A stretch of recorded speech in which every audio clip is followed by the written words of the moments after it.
Buen día, mi nombre es Fanny Isabel Ordóñez, soy estudiante de la carrera de Administración y Generación de Empresas y este es un video para la clase de Mercadotecnia Internacional en el cual se hablará sobre la guerra comercial que actualmente está pasando entre Estados Unidos y China.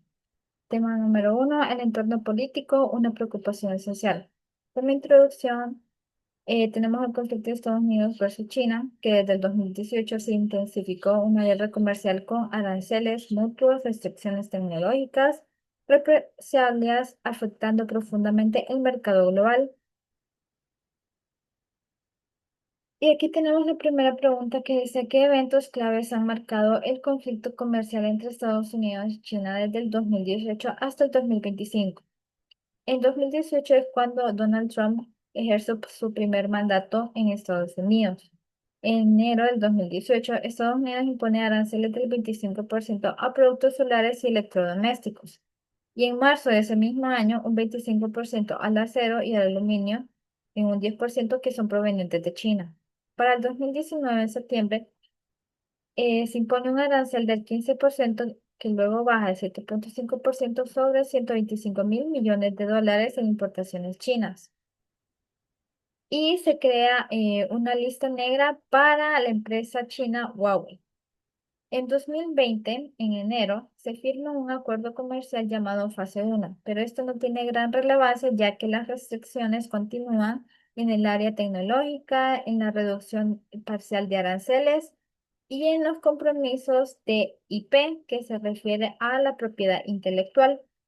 En el 2021, la administración de Biden asume el mandato y mantiene los aranceles que Trump había impuesto con respecto a restricciones tecnológicas como chips, energía limpia y inteligencia artificial. Del 2022 al 2024, las intensificaciones de las restricciones a las exportaciones de semiconductores y equipos de fabricación de chips por parte de China son una presión a aliados para seguir en la misma línea. En el 2025, Trump firma un decreto para imponer aranceles del 10% a importaciones de productos de China y un 25% a los de México y a los de Canadá. En el 2025 es cuando Donald Trump asume su segundo mandato en Estados Unidos. Para el 4 de febrero del 2025, China responde imponiendo aranceles del 15% al carbón y al gas natural a Estados Unidos y del 10% al petróleo crudo, maquinaria agrícola, automóviles, camionetas, que entran en vigencia a partir del 10 de febrero de ese mismo año. El 4 de marzo, Trump impone un arancel adicional del 10% a productos chinos y del 25% a las importaciones de México y Canadá, con algunas excepciones de estos países. El 4 de marzo, China responde con aranceles del 10 y 15% a productos agrícolas estadounidenses que entran en vigor el 10 de marzo. Para el 12 de marzo, China pagará más del 25% debido a aranceles ya existentes sobre el acero y el aluminio, lo que elevará la cifra a 45%.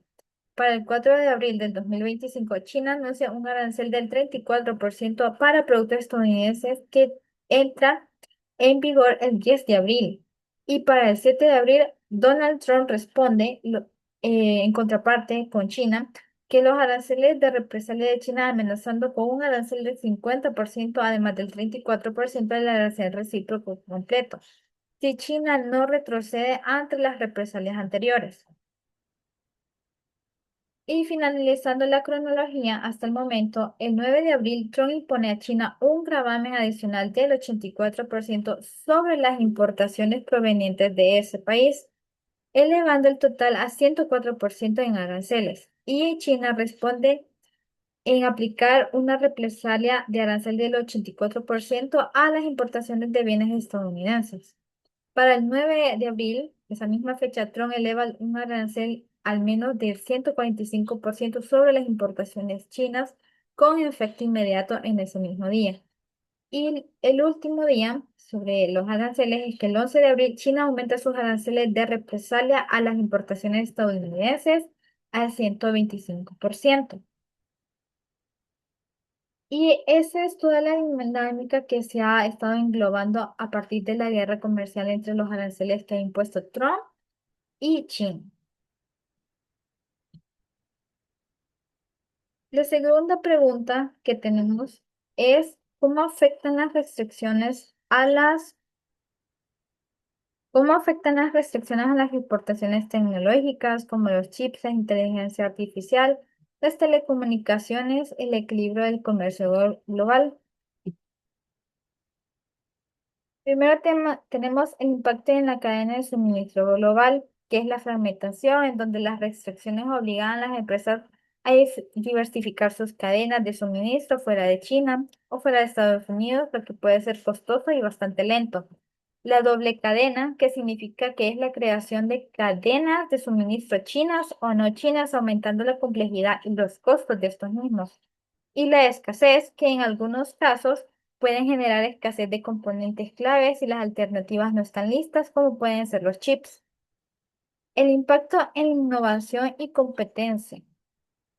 Tenemos lo que es el freno en innovación china y las competencias asimétricas, que con esto se refiere que crean un entorno donde el acceso a ciertas tecnologías es desigual, afectando la competitividad en empresas de diferentes regiones.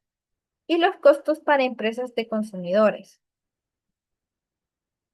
que esto se refiere a los mayores costos de producción, posibles aumentos de precios, menor disponibilidad de productos y por último las implicaciones geopolíticas que pueden conllevar, que es la guerra tecnológica, como por ejemplo la disputa que puede haber de si se convierte en una carrera por la supremacía tecnológica con implicaciones de seguridad nacional, o el alineamiento de países, que se refiere a la presión sobre otros países para que elija un lado, afectando alianzas comerciales y tecnológicas. Y vamos a continuar con la tercera pregunta que dice, ¿cuáles son los principales riesgos políticos que enfrentan las empresas multinacionales en este contexto? Como las sanciones, el desacoplamiento, barreras regulatorias y represalias, etcétera. Pues los principales riesgos políticos que enfrentan serían las sanciones económicas, que las sanciones económicas se refiere cuando las empresas que comercian con entidades sancionadas pueden ser penalizadas por Estados Unidos o China. En las listas negras, como se vio anteriormente en la primera pregunta, donde se vio que sancionaban a la compañía telefónica Huawei por parte de Estados Unidos, el desacoplamiento, que esto quiere decir la presión para elegir entre el mercado estadounidense o el chino, que obliga a reorganizar las cadenas de producción, las barreras regulatorias, a donde China ha implementado leyes de seguridad de datos y antiespionaje que complican la operación de empresas extranjeras. Las represalias comerciales, en donde las empresas se arriesgan a vetos, boicots o inspecciones de sus países que adoptan políticas ya sea de anti-chinas o anti-estadounidenses, y la incertidumbre jurídica, que se refiere a los cambios repentinos en políticas comerciales o inversión que pueden poner en riesgo operaciones y activos de las empresas. Como cuarta pregunta, tenemos lo que es, ¿qué papel juegan las instituciones internacionales como la OMC o es decir, la Organización Mundial de Comercio? ¿Y cómo hacen frente a estas disputas? Entonces, tenemos que la OMS está diseñada para arbitrar disputas comerciales entre sus miembros y hacer cumplir las reglas, como en el caso que está sucediendo entre Estados Unidos y China. El sistema de resolución de disputas de la OMC está paralizado debido a la negativa de Estados Unidos a nombrar jueces de su órgano de apelación.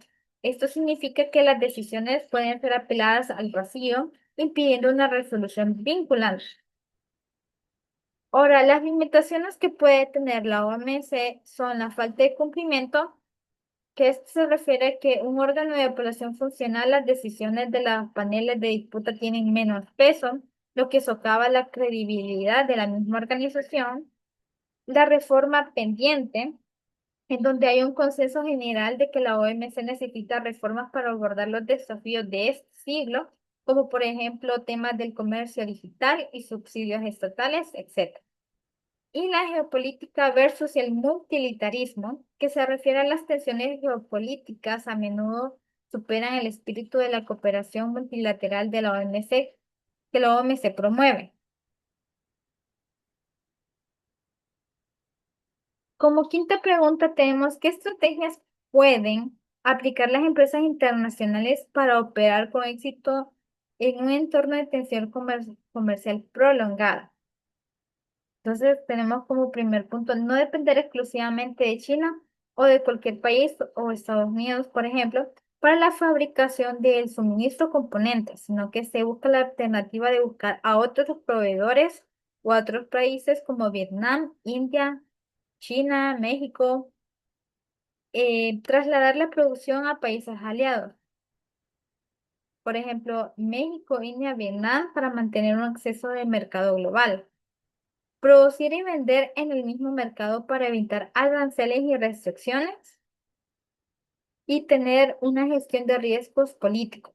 A esto se refiere a un análisis continuo de monitorear activamente el entorno político de un país, tener asociaciones estratégicas que se refiere a formar alianzas con empresas locales de ese país. Y el seguro de riesgo político en sí que es proteger inversiones contra la expropiación o la inconvertibilidad de la moneda.